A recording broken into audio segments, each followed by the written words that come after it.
아, 그래서 고기라고 하는 거 설명하다가 이렇게 됐잖아, 지금. 예. 그 집은 어떻게 됐는데 어떻게 됐어요? 그지? 청자 불렀고. 청자 시집 잘 갔다고 소리 들었는데, 나 몰라. 아유. 그 집에 애들, 너스 된 애들이 3명인가 있어. 전주 예수병원. 예. 전주 예수병원 간호대학은 유명했잖아. 아이고.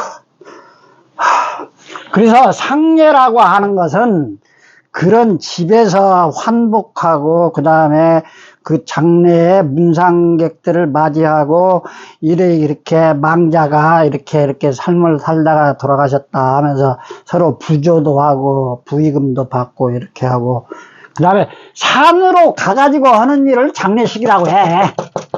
장례라고 해, 장례. 이것은 풀초자지. 풀초자 2개 있는 거야, 이게 풀. 그 다음에 이건 죽을 사자야. 시신을 시상 위에다가 놓았다, 이 말이야, 이거는. 시신이 지금 이렇게 있는 거야.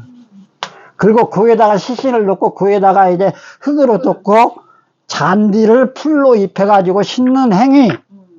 이 행위를 장사할 장, 그래. 장사 지낼 장, 그러지. 이게 매장의 경우에 얘기하는 거야. 근데 이 글자를 잘 보면은 매장한다는 내용이 없잖아. 이게 매장. 시상을 놓고, 이건 시상이거든. 시체를 이렇게 올려놓은 시상이고, 고인돌 모양으로 된 돌일 수도 있어. 이걸 고인돌로 해석하는 사람이 많아. 고인돌 위에다가 시신을 갖다 놓았다. 그래 놓고 그 위에 풀을 덮었다. 그게 고대에 우리 한민족이 조장, 천장, 풍장 이렇게 해가지고 자연적으로 시신이 바람에 날리고 그냥 뭐 이런 짐승들이 와서 뜯어먹고 그래가지고 자연적으로 그 시신이 분해되게 하는 그런 장례 방법을 우리 민족의 고대에는 썼다고 하는 증거가 너무나 많거든. 그것이 우리 한반도에 막 저기 만주 그 소유자하면은 적산 홍산 문명이라고 하는 그 지역에서 발견되고 있는 다른 지역에서는 발견이 안 되는 고인돌 문화, 이런 것들이 간접적으로 우리 민족의 시원에는 그런 장례 방법이 성행하여서 이루어졌다는 것을 우리 강화 사는 송어는 부군이 지나갈 때 그 고인돌을 그런 의미로 이해를 하면은 많은 도움이 될 것이다 하는 얘기입니다. 그러다가 사실은 매장을 언제부터 했느냐 하는 그런 내용들이 나와요, 사실은. 예, 신라 고구려 백제 이때부터 이제 매장을 하기 시작한 것 같아. 그래갖고 특히나 이제 고려 때가 되면은 매장 아니면은 없어. 다 매장만 해. 그래갖고 이제 소개하면은 이제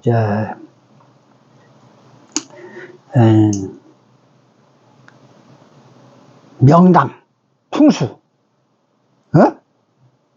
땅의 기운을 받아갖고 사람들이 태어나는 것이니까 길지 땅에다가 부모의 시신들을 이렇게 하면은 그게 발복한다 이런 의미로 해서 매장하는 풍습이 생겨났다 이 말입니다.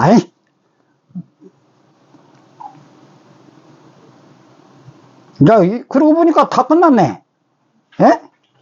선생님 지난 시간에 네. 거기 앞장에 보면은 나라은에 대해서 나라은자. 그거 한번 하신다고 하셨는데 아 그래. 이것도 또 상당한 시간을 이제 중국의 고대 이제 국가들을 얘기할 때 그 다음에 여기에 지금 우리가 은나라, 상나라 그럴 때 이제 은, 그 다음에 이것을 그런데 이제 하나라고 하는 나라, 은나라라고 하는 나라, 주나라고 하는 나라, 이 세 글자를 설명을 같이 동시에 해야 돼요. 하나라는, 지금까지 많은 학자들이 사람이 옷을 성장을 해가지고 입은 모습이다, 이렇게 설명을 하고 있어요. 근데 이것은 거기에 지금 보면은 뭐라고 써졌어요? 여기 점점점점 해놓고 끝에 뭐라고 써놨어? 마고원이 뭐야? 예? 이 집 당호가 마고원이에요. 네. 청관 학당 이름으로는 청관 학당이고, 내가 이 집 이름으로 쓸 때는 이제 마고원으로 쓰는 거예요. 예? 그래서 하나라라고 하는 그것의 모습이 성장한 사람의 모습이다, 이렇게 얘기하는 것보다 매미 허물의 껍데기의 모습, 그런 옷을 입기 시작하는 때가 언제냐? 지금의 의복의 어떤 상태로 얘기하자면 어떤 것을 설명을 하면 쉽겠습니까? 모시 삼배옷이죠. 예? 예.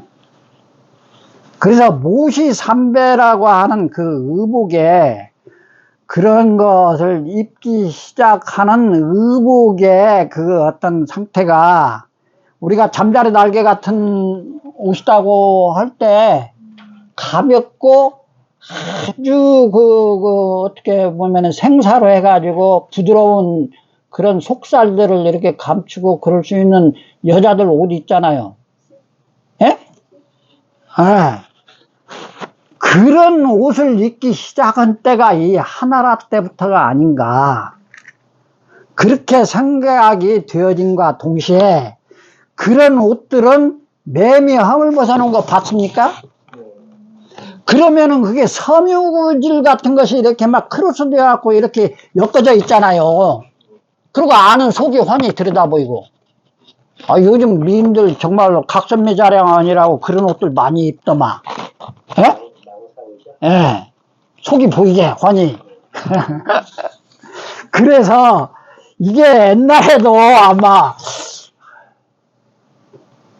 멋쟁이가 사실 그 모시 같은 거 참 부인들이 그냥 정성을 다해가지고 다듬이질하고, 예?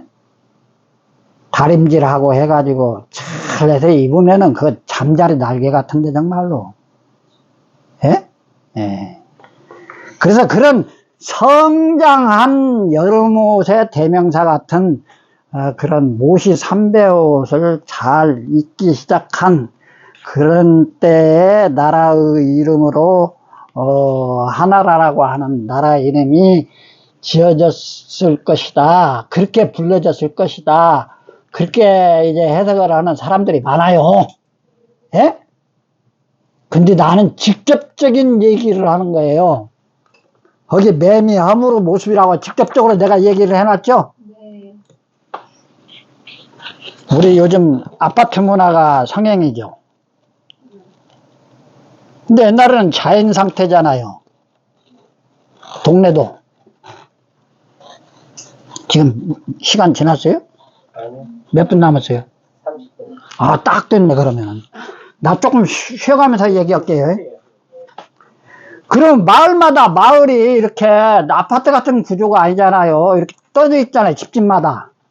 그럼 그 집집마다 사이사이에 뭐 동네에 뭐 느티나무도 있고 뭐 정자나무도 있고 뭐 베랄벨 나무 많이 심잖아요. 그러면 그 여름에 한여름이 되면은 아파트에도 요즘 나무를 많이 심으니까 한여름에 어때요? 매미란 놈들이 많이 살죠. 근데 옛날에 매미 많았어요, 동네에. 예. 매미 소리가 굉장히 간헐적으로 들을 때는 듣기가 좋지만 많이 울으면 그거 공해잖아요. 예? 예. 그래서 나는 지금 장마 시작됐잖아요. 이 장마가 끝난과 동시에 이제 매미 울음소리가 막 합창을 할 시간이 돌아옵니다. 예? 그게 언제라고요? 한여름이다 이 말입니다. 그래서 여름하자를 쓰는 그 나라의 그 이름으로 이것이 원래 지어진 것이 아니라, 어? 그런 여름의 그 어떤 정경, 어? 매미가 그야말로 지천으로 더운 여름이 되면은 매미 소리가 울려 퍼지는 그 계절을 여름이라고 하지 않았나? 이게 여름은 그 매미라고 하는 곤충이 아주 그냥 가장 어떻게 보면은 그때 짝짓기하니라고 소리를 질러 쌓는다더만 걔네들도. 예? 송원생은 뭐도 하나도 공감이 안 되는가 봐. 항상 그냥 이래. 별로 안 좋은 기분이요. 아무튼 매미가 짝짓기 하려고 그 고래고래 소리를 지르면서 우는 건데, 그 시간에 여름인데 그것을 어떻게 나라 이름으로 왜 그것이 불려지기 시작했는가는 내가 송원 선생한테 일거리를 주는 거예요. 화두로 삼고 한번 사유를 해봐. 왜 그것이 하나라의 나라 이름으로 불려지게 됐을까? 그러면 하자는 이제 설명이 됐어요. 은나라는 말입니다. 그 글자의 자원을 이렇게 보면은 지키는 성벽을 이렇게 쌓기 시작하고 목책을 쌓고 아니면 돌로 석성을 쌓고 그랬다는 뜻이에요. 이 왼쪽의 부분이. 그 다음에 옆에는 몽둥이 숫자예요. 몽둥이를 들고 지킨다 이런 뜻이에요. 그러니까 성벽을 쌓고 아니면 목책을 지어 가지고 옆에서 뭐 침입자가 있으면 막아내 가지고 나라 소유자 하면은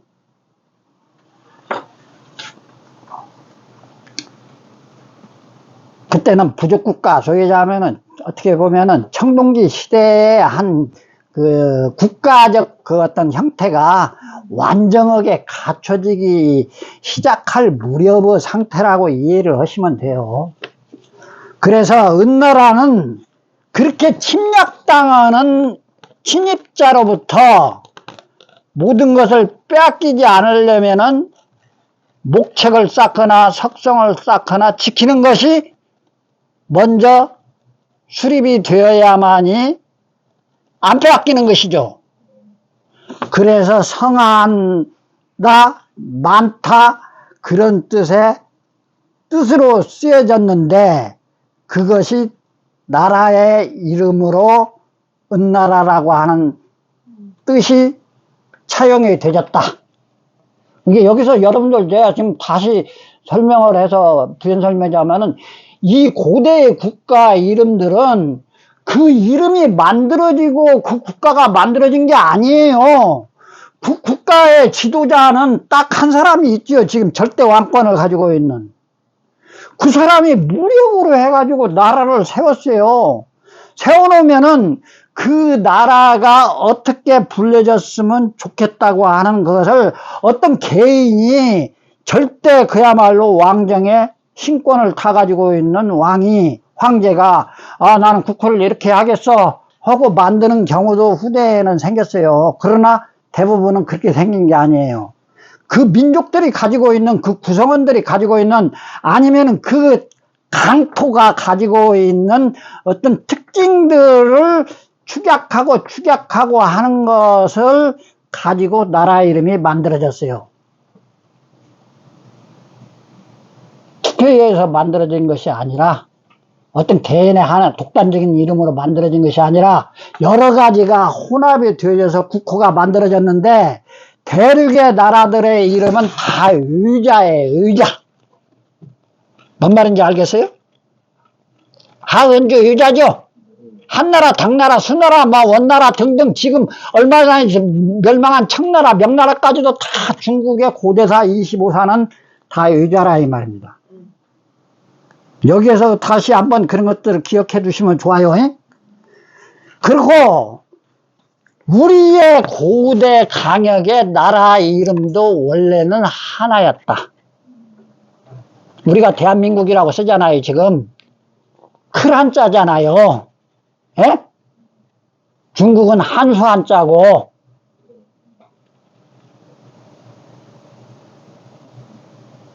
중국의 한수 한자는 황하, 상류, 중상류에 올라가면 말인다.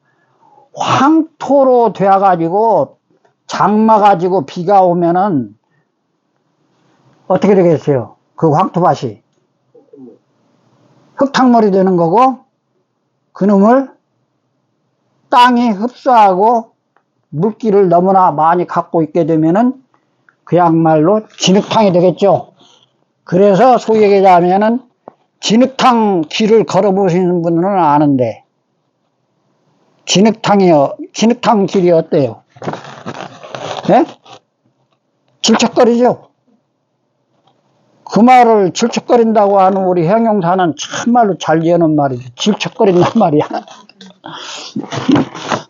근데 그 말을 문어적으로 풀어놓으면 질척거린다는 말이 놀다 가세요, 쉬었다 가세요 하는 거예요. 질척거린다는 말이.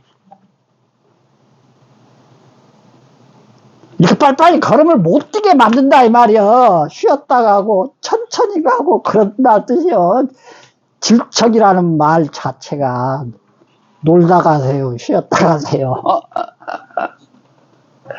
쉬엄쉬엄 갈 착자예요. 착자가 아니라. 질자는 발길 들자고 그래서 질척거린다고 그래요. 어쩐다고요? 황토밭은? 황토길은? 놀다 가세요, 쉬었다 가세요 나니까. 아, 쉬었다 가세요. 힘드시니까. 발걸음 한 걸음 걸음 옮길 때마다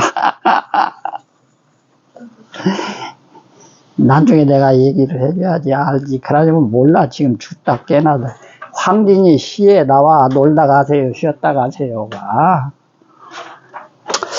자, 그래서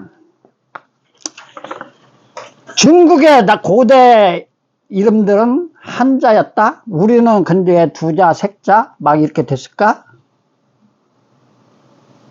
그건 숙제 줄 것도 없어.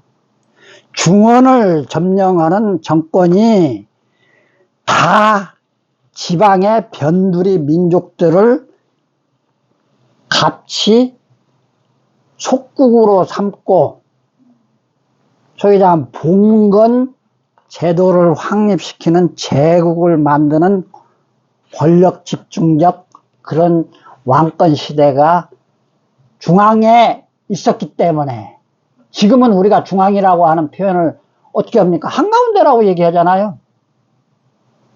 근데 그것이 한자적 표현이 중원이에요. 중앙이라는 말이. 근원원자. 이게 그 지역을 점령하는 황제가 변두리에 구주가 있어. 9개의 나라가. 그 9개의 나라가 이렇게 한 거예요.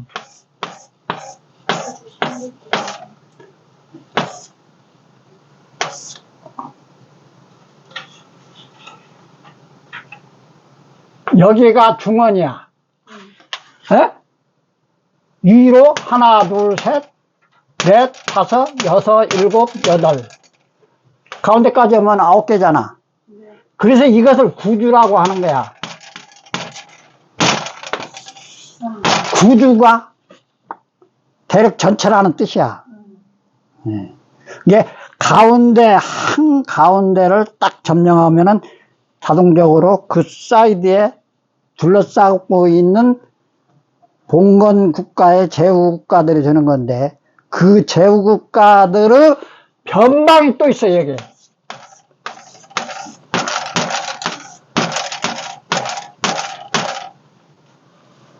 이것들은 제후국가고, 이건 중원이고 황제가 있는 데고, 그 밖에 있는 것들은 다 오랑캐야. 그것을 일러서 동쪽에 있는 오랑캐, 북쪽에 있는 북적, 저 서쪽에 있는 서융, 남쪽에 있는 꾀먹고 사는 놈, 느린 놈들이라고 남만 그래는 거예요. 지네들만 소개자하면은 사람이고, 나머지는 전부 다 오랑캐라는 뜻이지. 근데 그것을, 그런 뜻을 만든 사람들의 원형이 누구냐?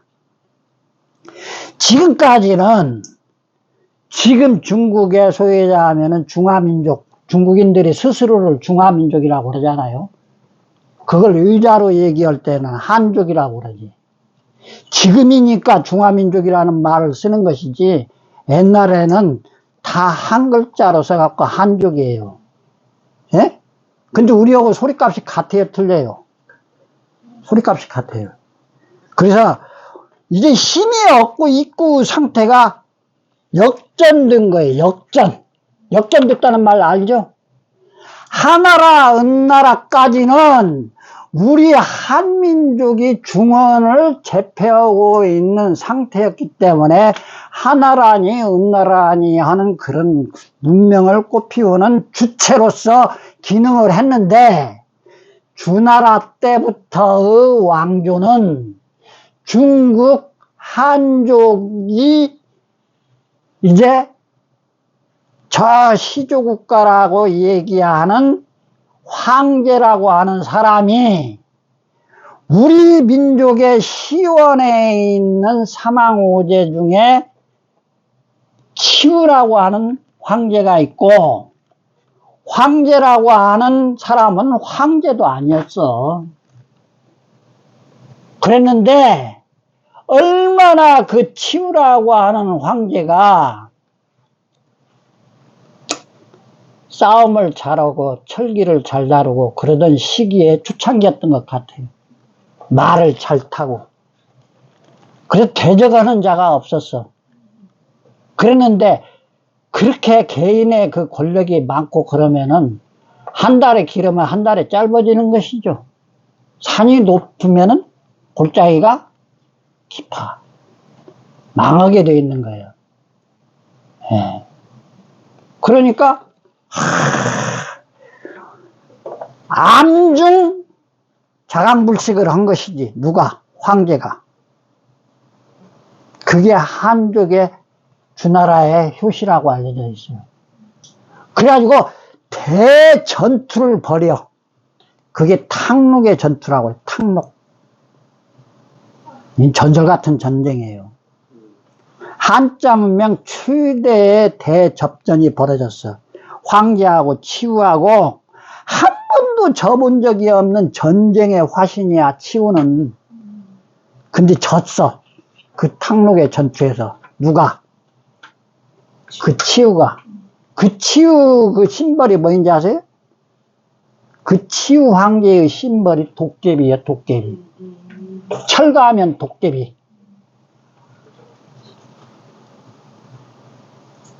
그런 철가면을 큰 역에다가 투구를 쓰고 나타나면 대적할 자가 없었다 이 말이야. 그랬는데 한 달이 길으면 한 달이 짧아진다고 그랬잖아. 황제라고 하는 그 왕의 시도 아니야. 황제 시도. 저 사위자식이야, 사위자식. 여기다 한꺼번에 내가 정리를 다 못하니까 줄여서 얘기해.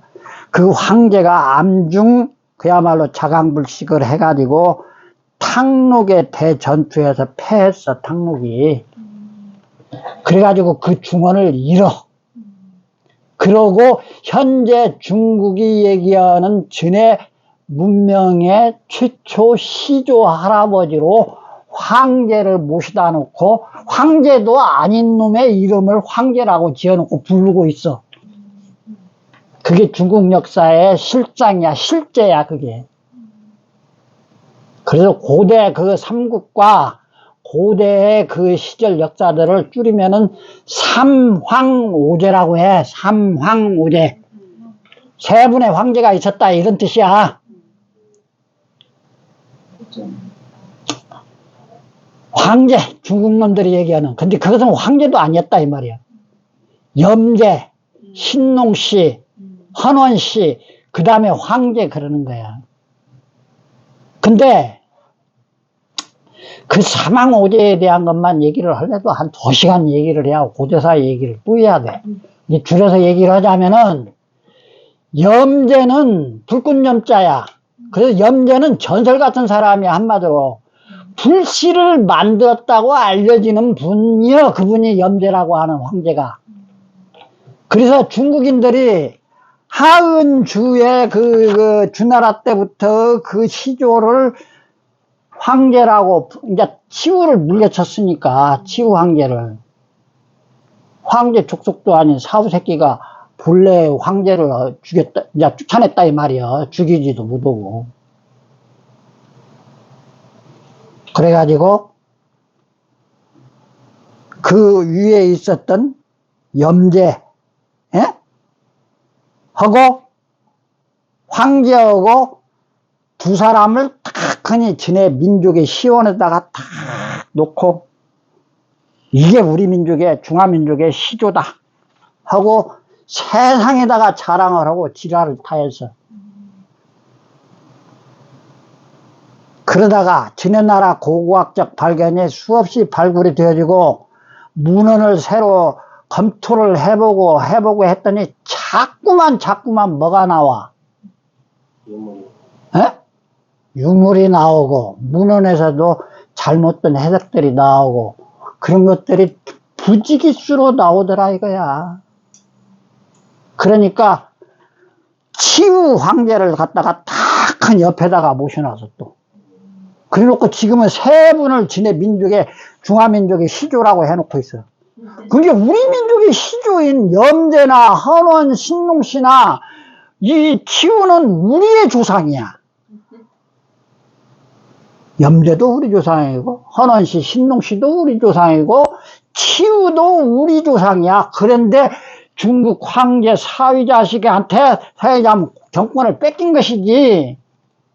그래가지고 황제 취급도 안 해줬어. 그러다가 보니까는 그것을 빼놓으면은 지네가 원래 성립이 안 된다고 하는 근원적 오류, 착각을 범하는 것이지. 그래 안 그래? 그러니까 살못이 갖다 놓고 세 명을 말이야. 이제는 중화민족의 삼조 새 할아버지다 해가지고 우리 시조까지 갖다 놓고 이제 중화민족의 시조다 하고 그래. 언제서부터? 얼마 안 됐어. 동북공정을 시작할 때부터 그래. 이런 공부를 하는 게 누가 해야겠어? 시조 할아버지도 지금 뺏겼어 버리는 그러니까 한마디로.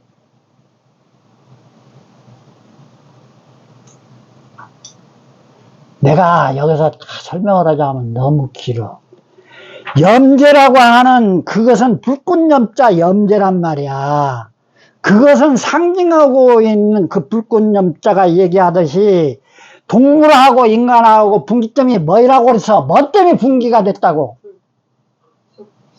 화식 때문에 분리가 됐다고 그랬잖아. 근데 화식이라는 말은 불이라고 하는 것을 전제하지 않고는 성립이 안 되잖아. 그러니까 염제, 황제라고 하는 그 염제는, 최초의 염제는 중국 민족이고 우리 민족이고를 나눌 필요도 없이 동물하고 갈림길에 있는 분기점의 최초의 황제요. 그래 안 그래요? 어느 한쪽만 공부하면 안 되는 거예요. 이런 역사와 현재 살아 숨쉬는 땅 속에서 나오는 유물, 그 다음에 생체인류학, 생체고고학이라고 해가지고 현대과학이 밝힐 수 있는 그러한 결과까지도 다 합쳐서 이 문자학을 공부를 해야지 그것이 완성이 되지. 어디서 한또 겨우 이거 공부한 것을 가지고 그것이 다인양 어디 가서 여기서 들은 걸 가서 금방 저기 가서 그거 한 줄이 맞다고 설명하고 그러면은 될 것인지 안 될 것인지, 그것은 내 강의를 듣는 사람들이 굉장히 심사숙고해서 듣고, 아, 이렇게 다 곳곳을 살펴봐야만이 이런 강의가 될 수 있고 그런 글자에 대한 정당한 그런 해석이 가능해진다고 하는 것을 머릿속에다 새기면서, 요즘 유튜브에 나오고 있는 어디서 그냥 막 되지도 않은 놈은 뭐 페라벨 놈의 그것 부분만 겨우 알아가지고 페라벨 놈의 거짓말을 다 나발부는 그런 강의를 듣기는 다 들어야 돼. 들으면서 그러한 것들이 어떻게 이것을 나는 취합하고 모아서 한 줄로 이리관지를 할 수 있을 것인지를 살펴야 되는 것이 문자학이고 내가 강의하는 중요 내용이라고 하는 것으로 오늘 강의를 마치겠습니다.